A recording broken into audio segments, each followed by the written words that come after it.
till I get older to do stuff my way.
What's up, everybody?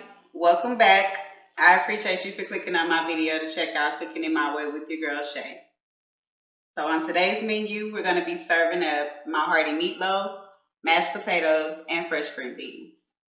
But before we get into the ingredients that we're going to use, y'all please click that subscribe button below, and also don't forget to give the video a thumbs up.